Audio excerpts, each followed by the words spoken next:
जय हिंद प्यारे विद्यार्थियों। जय हिंद सर जी। आवाज नहीं आ रही।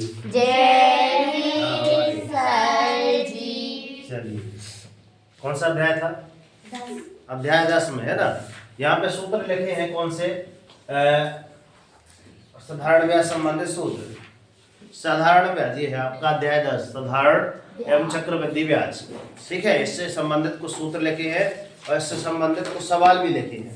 तो इन सवालों को जो आपको इसमें लिखे हैं देखना ध्यान से कैसे कैसे हैं। ठीक है ना। मैं कुछ क्वेश्चन में खुद बना रहा हूँ, प्रश्न आपको बनाना और किस प्रकार से आएगा उसको सॉल्व करना सिखा रहे हैं। ठीक है ना, देखना ध्यान से।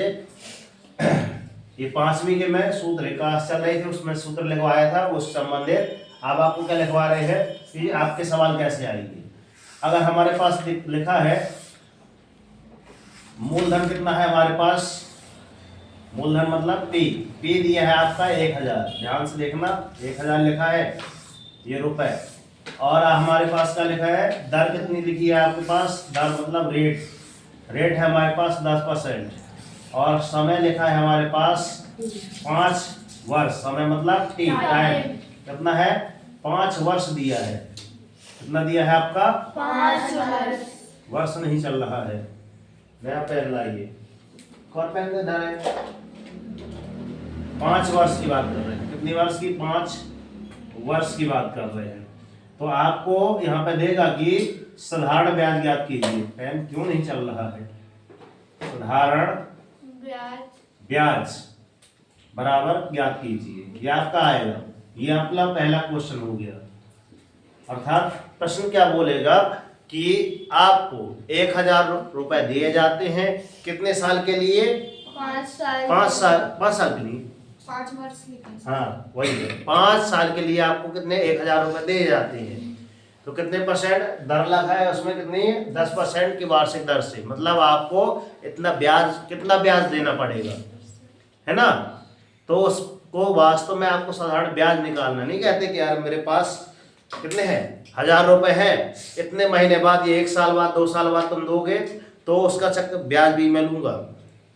जो मूलधन था उसका अलग और जो अलग है वो अलग दूंगा। समझ में आ रही बात? हो जाती है आपकी चक्रवृद्धि ब्याज। समझ में आ रही बात? अभी ब्याज की बस बात करें तो अलग बात हो जाएगी। समझ में आ रही नहीं आ रही? मैं किसी को 100 रुपए दे रहा हूँ, एक एग्जाम्पल छोटा सा, 100 रुपए दे रहा हूँ। अब मैं बोल रहा हूँ कि अगर तुम 10 दिन बाद दोगे तो उसमें 10 रुपए बढ़ जाएंगे। 10 दिन बाद भी नहीं दिया, वो 20 दिन बाद दे रहा है, तो कितने हो जाएंगे, 20 रुपए और बढ़ जाएंगे। तो 100 रुपए और 20 रुपए वो अलग, कितने हो गए, 120 रुपए देगा।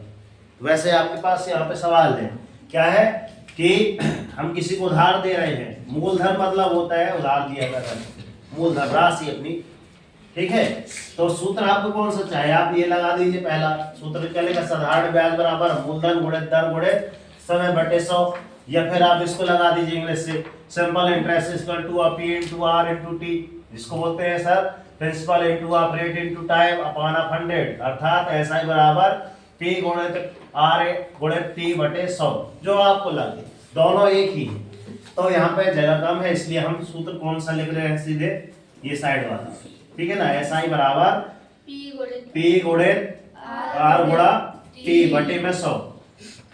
जगह कम इसलिए, नहीं तो पूरा हिंदी से लिखते हैं, हिंदी से लिखा पूरा।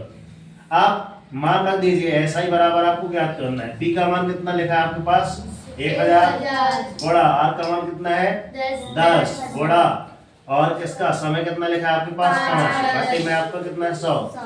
काटने का तरीका देखो, ये 2 शून्य से ये 2 शून्य काट दीजिए आप। हमारे पास बचा कितना है, यहाँ पे पुनः लिखना है ऐसा ही बराबर 10 गुणा 5 है ना 5, तो 10 धाम 100 पंचे 500 रुपए। अर्थात हमसे क्या पूछा है कि कितना ब्याज बनेगा, कितने वर्ष बाद, 5 वर्ष बाद कितना ब्याज लगेगा उसका, 500 रुपए। ठीक है ना। तो यहाँ पे इसलिए लिख देना, इसीलिए ऐसा ही साधारण ब्याज कितना लगा 500 रुपए। अगर आपसे पूछता कि मिश्र धन होता कितना, तो मूलधन धन ब्याज भी लिख देते। अगर पूछ रहा है क्या, ये वाला पड़ोस ये कि आपके पास मिश्र धन बताइए, तो हम ये वाला सूत्र लगा देते, ए बराबर पी धन आई। पी धन आई मतलब amount equal to of principal plus of interest अर्थात ब्याज, मिश्र धन बराबर मूलधन धन ब्याज। मूलधन कितना था आपका 1000, धन इसमें कितना 500 रुपए और जुड़ जाते, तो इसलिए आपके पास कितने रुपए हो जाते 1500 रुपए उसको देने पड़ते। समझ में आ रही बात। ऐसे ऐसे आपके क्वेश्चन आएंगे। तो पहला क्वेश्चन ये है। अब मैं अगली बार के लिए अमाउंट चेंज कर रहा हूँ। पहला क्वेश्चन तो ये है, दूसरी बार के लिए मैं अमाउंट चेंज कर रहा हूँ, है ना। अभी कितना था सर 1000, अब मैं कितना ले रहा हूँ 10,000, ठीक है ना। कितना 10,000 रुपए। ये दूसरा क्वेश्चन रहेगा। दर मैंने बढ़ा दी कितनी 20%, ठीक है। समय कितना दे दिया 10 वर्ष। तो ये आपको ज्ञात करके बताइए। क्लियर। ये सवाल अपना इतना है, इसके अंदर का सवाल है पूरा, ये आपका हल लिखा है 20-20, ठीक है। इतना करके बताइए कितना आंसर आ रहा है। अर्थात मेरे बताने का आशय ये था कि चाहे आप जवाहर नवोदय में हो, चाहे आप मॉडल उत्कृष्ट मॉडल विद्यालय की तैयारी कर रहे हो, चाहे कक्षा 8वीं के तैयारी कर रहे हैं, कहे कि है ना नवोदय की, मगर आपके क्वेश्चन सबके सेम रहते हैं। ध्यान रखना, थोड़ा पैटर्न थोड़ा चेंज रहता है, बाकी सूत्र सभी में एक से रहते हैं, क्योंकि सभी में अध्याय पूछे जाते हैं। ये रही आपकी मध्य प्रदेश उत्कृष्ट विद्यालय, ठीक है। ये आपकी बुक है, इसमें ये अध्याय नंबर 11 है,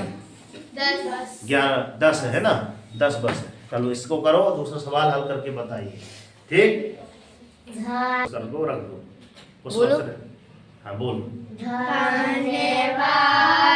चलो ये हमारे यहाँ खूब